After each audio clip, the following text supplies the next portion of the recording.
할렐루야! 오늘 우리가 함께 읽으실 하나님의 말씀은 사도행전 1장 8절에서 11절입니다. 우리 함께 하나님의 말씀을 봉독할까요?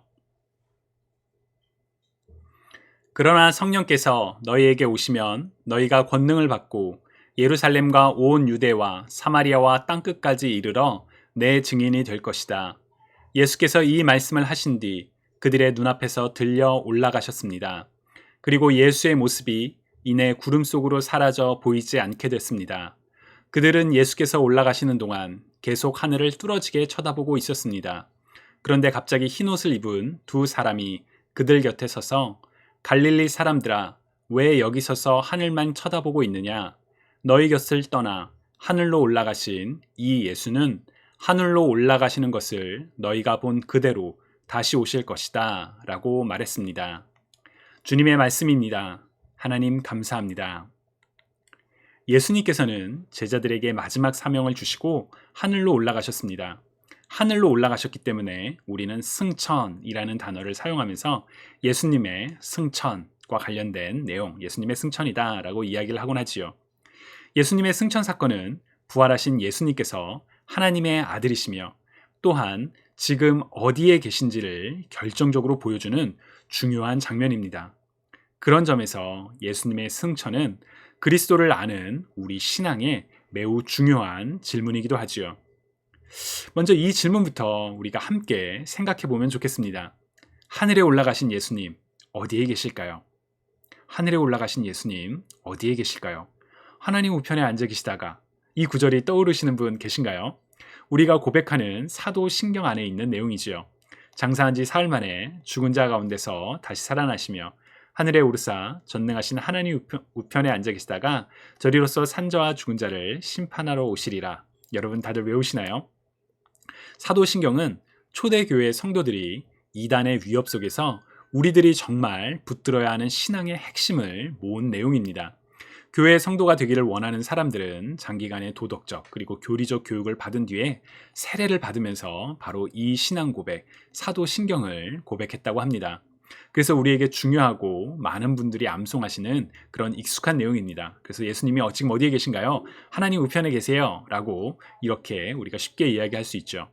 그렇다면 초대교인들은 예수님께서 하늘에 올라가시고 난 뒤에 하나님의 우편에 계시다라는 것을, 하나님의 오른쪽에 계시다라는 것을 어떻게 알았을까요?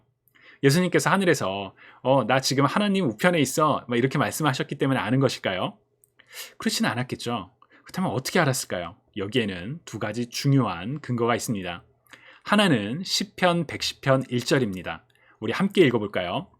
여호와께서 내 주에게 말씀하셨습니다. 내가 내 적을 내 발의 발판으로 삼을 때까지 내 오른쪽에 앉아 있으라. 아멘.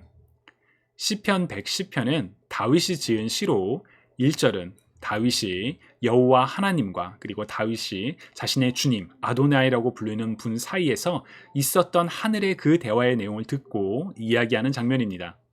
이 내용은 예수님은 물론 신약의 여러 저자들에 의해서 반복적으로 인용되면서 예수님이 어디에 계신지를 증언하는 내용 중에 하나입니다.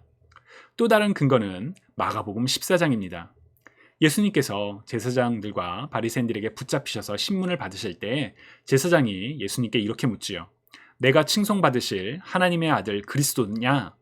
이에 예수님께서 이렇게 대답을 하십니다. 내가 바로 그다. 너희가 인자가 전능하신 분의 오른편에 앉아 있는 것과 하늘 구름을 타고 오는 것을 보게 될 것이다 라고 대답을 하셨죠. 좀 전에 보여드렸던 시편 110편을 예수님께서 또 인용을 하시며 인자가 하나님의 오른편, 우편에 앉아 있는 것을 너네가 보게 될 것이다 라고 말씀을 하셨습니다.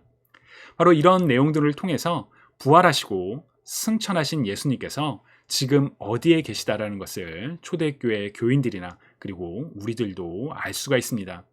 또한 이 내용은 구약의 말씀대로 예수님께서 말씀하신 대로 하나님 우편에 계신 예수님이 바로 하나님의 아들이심을 증언하는 중요한 구절이기도 합니다. 그렇기 때문에 예수님의 승천은 우리의 신앙을 고백하는 데 있어서 굉장히 중요한 그런 사건 중에 하나이지요. 그리고 예수님의 승천 사건은 우리에게 한 가지 중요한 소망을 보여주는 장면이기도 합니다. 11절을 보시면 흰옷을 입은 사람들이 예수님의 승천을 바라보고 있는 사람들에게 이렇게 말하지요. 갈릴리 사람들아, 왜 여기 서서 하늘만 쳐다보고 있느냐?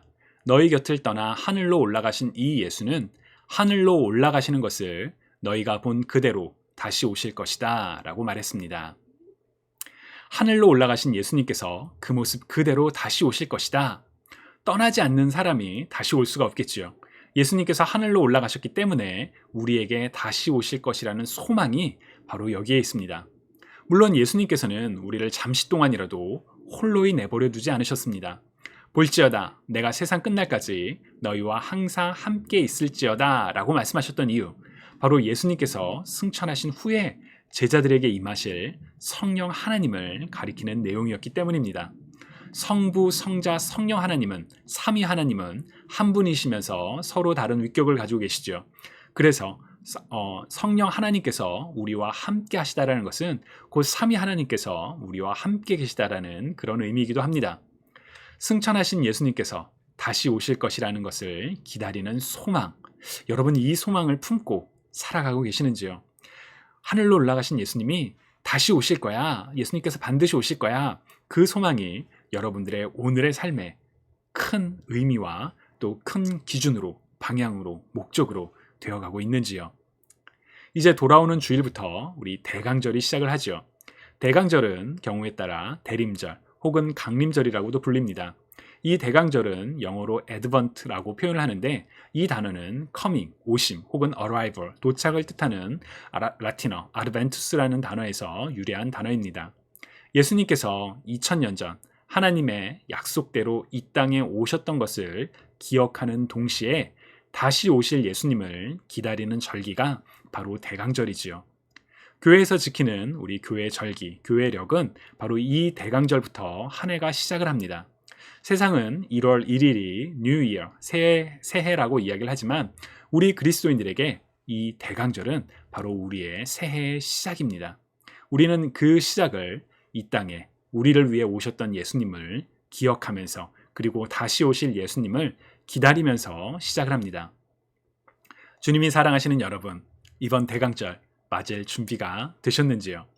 코로나로 인해 참 불안하고 혼란했던 한 해도 이제 한 달 조금 더 남아 있습니다. 비록 여전히 코로나의 위협이 남아 있고 우리 삶의 문제는 여전히 우리를 짓누르고 어렵게 할 때도 있지만 이런 때일수록 더욱더 우리의 소망, 곧 다시 오실 예수 그리스도에 대한 우리의 소망을 굳건히 하며 예수님을 기다리며 살아갈 수 있으면 좋겠습니다. 다시 오실 그리스도에게 우리의 소망을 품으며 오늘 하루도 성령님과 함께 하시는, 그래서 승리하는 저와 여러분 모두가 되시기를 주님의 이름으로 축복합니다.